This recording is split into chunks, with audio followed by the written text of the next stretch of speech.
Happy Saturday, everybody, and welcome to another exciting review here with Manly Battleships. I'm Mr. Panda. And I'm Roxstar. Streak is out doing something else, so he won't be joining us.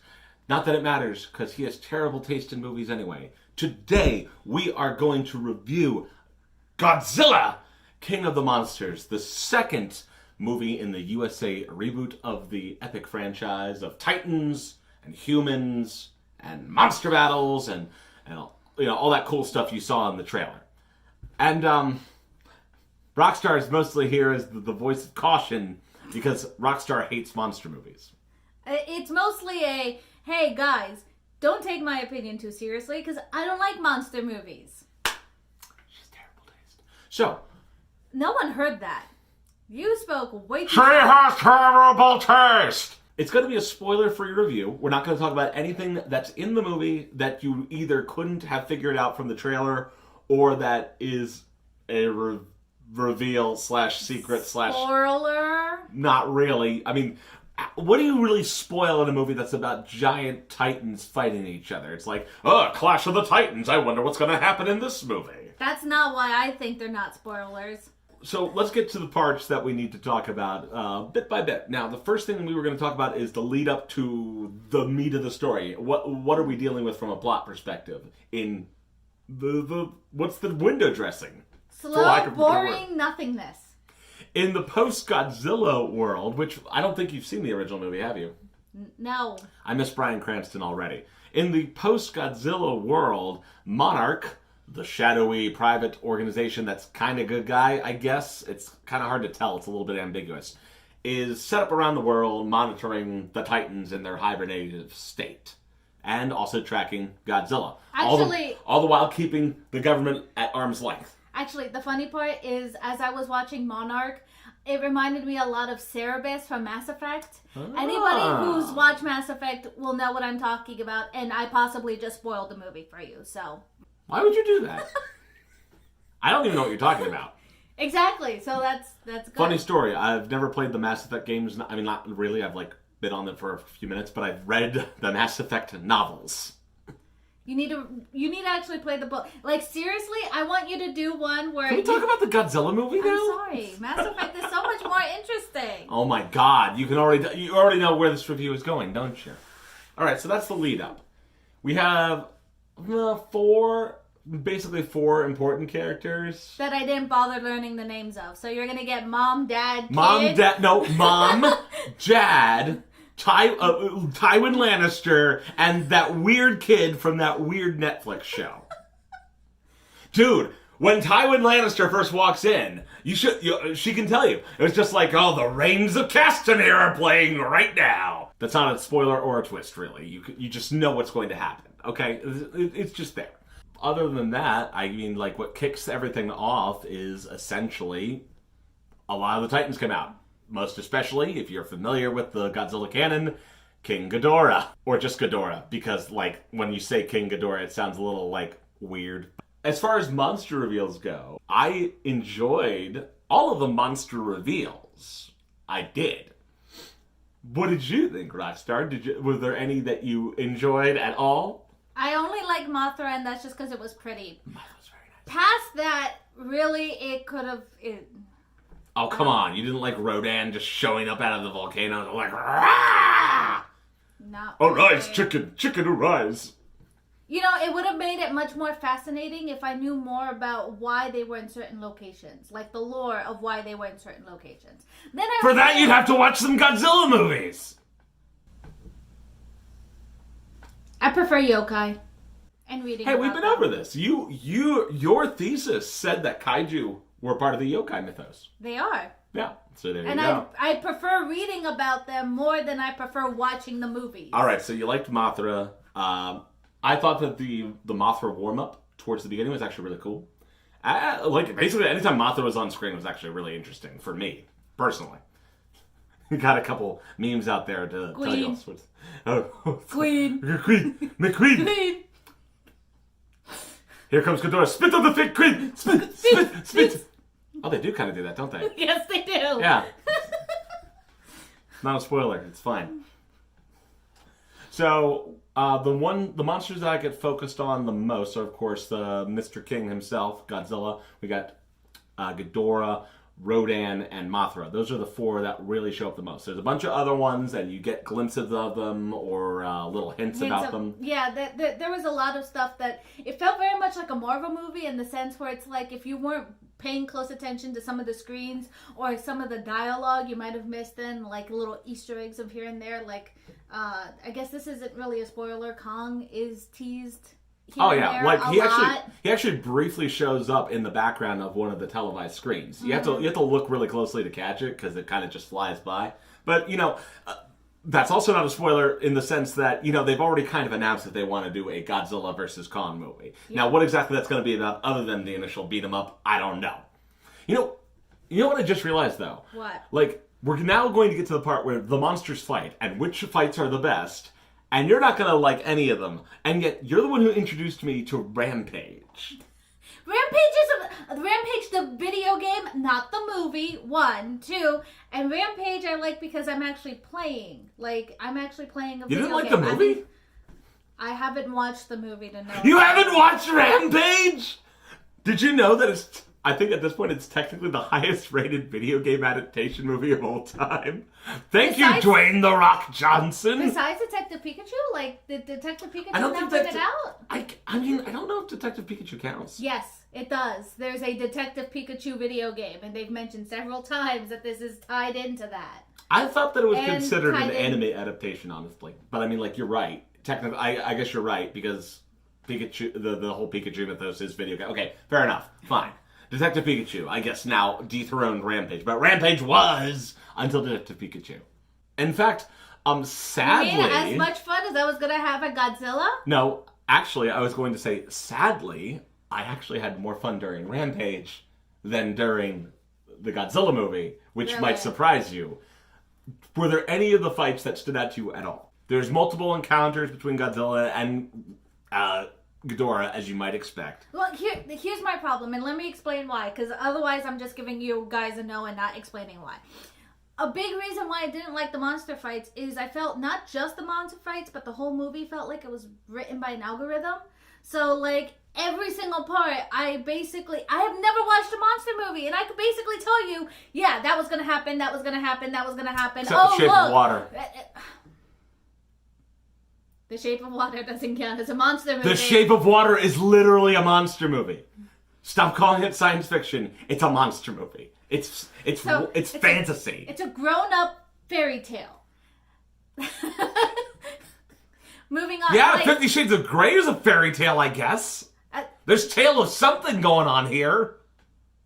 The other reason I disliked it was you could definitely tell who was cannon fodder from the very beginning and who had plot armor. It's just like Attack on Titan. And anyone who didn't had plot armor and was going to go away, you knew coming up what was going to happen immediately. So it's really hard to get into a fight when you already know what the outcome is. Here's a question for you. Now, no, I'm not going to spoil Godzilla, but I'm going to spoil another show if you haven't watched it and it's been years. You remember in season 3 of Legend of Korra? Mm-hmm. Where are you going with this? No, I'll explain. Okay. There's a method to this madness. Do you remember the original showdown between Korra and what's-her-face from the Earth Nation? Yeah. Would you equate that? Because honestly, that was the most boring fight in the series to me.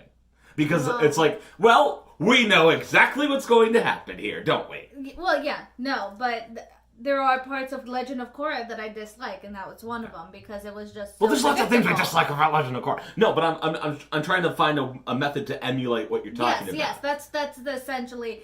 If you were disappointed with that fight, it's the same disappointment because it's like I already know what the outcome is. You don't need to tell me, and it was televised the entire time.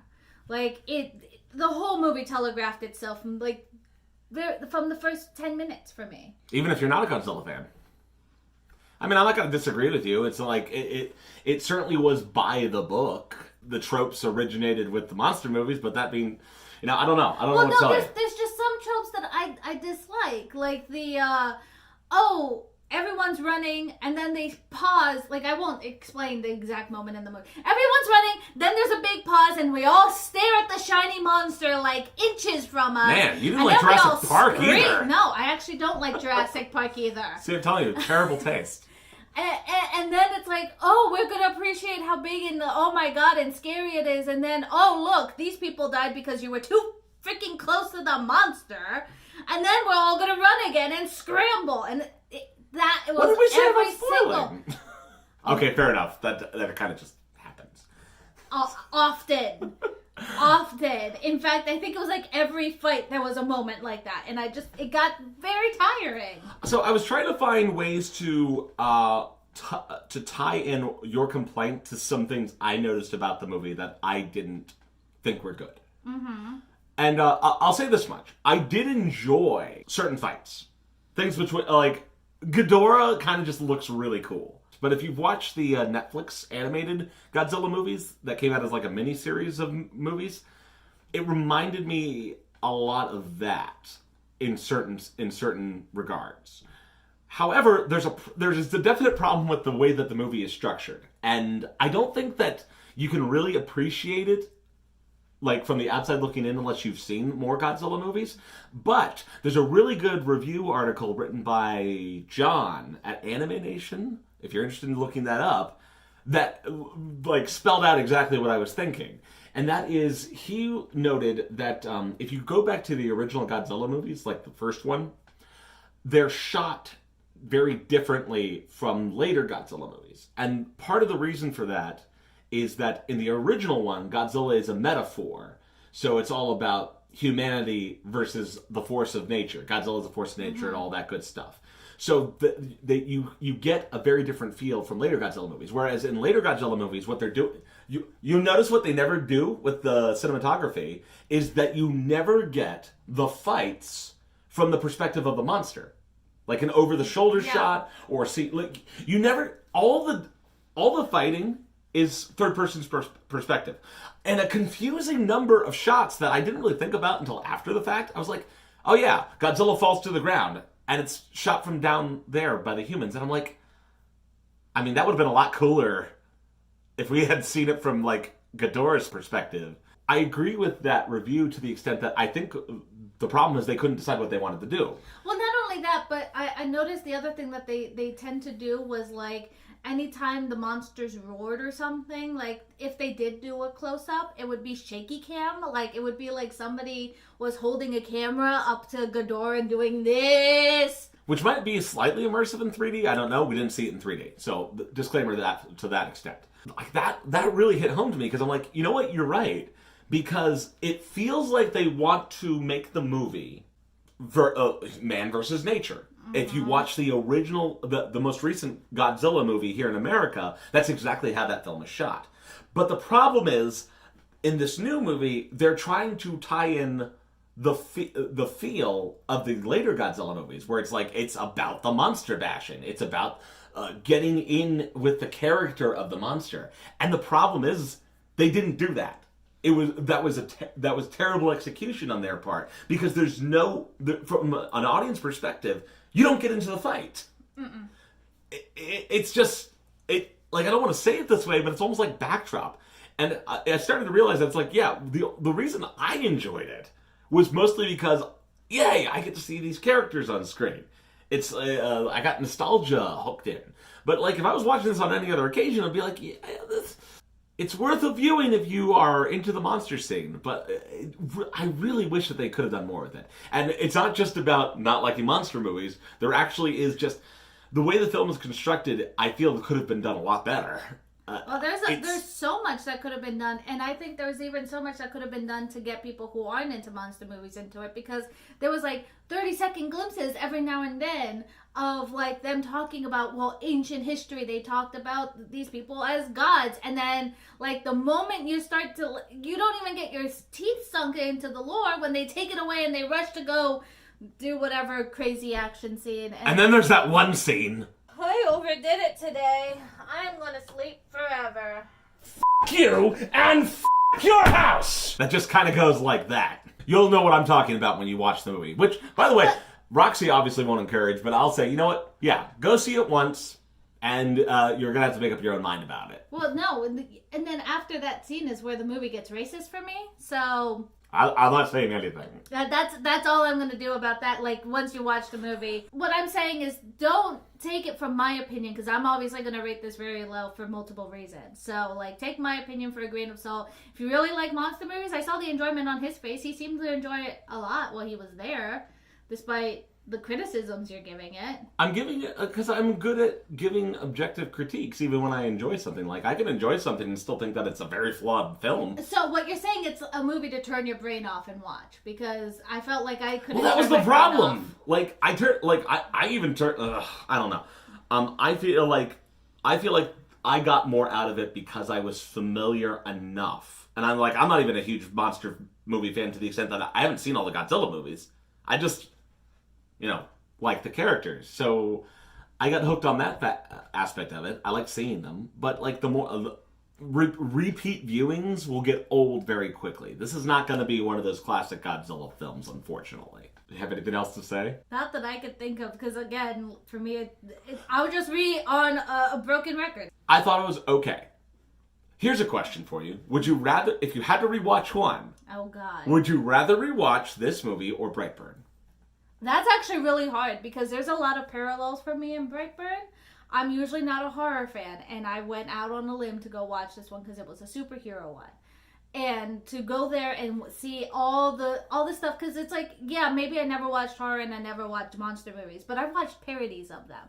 And parodies sometimes get a lot of the tropes out there. And once you know what the tropes are, and you see them in a movie when they're trying to be serious, it kind of scripts something. itself out. Yeah. Exactly. So there's a lot of parallels between Brightburn and Godzilla, but I'd rather go watch Godzilla again because I could at least get myself a little tipsy and make fun of it a little bit and get myself enjoyment and turn my brain off. Whereas with Brightburn, it was just, I don't know, like robbed of entertainment. Yeah, completely. There was no way to enjoy it, even with turning your brain off. There was nothing there. Actually, we did have a couple fun moments during the movie, just like not related to the film at all. And you'll probably run into them yourself, just like in the back of your mind. Mm-hmm. We hope. But that's it for today. So, thanks for sitting through this review. Feel free to go watch a Godzilla, King of the Monsters. One note, there is stuff after the credits. It has something to do with the following movie, and I'm not going to talk about it further just because there's some stuff that isn't directly revealed by the trailers or other announcements. Yep, just stay for the entire credit scene. Well, bye. Bye-bye.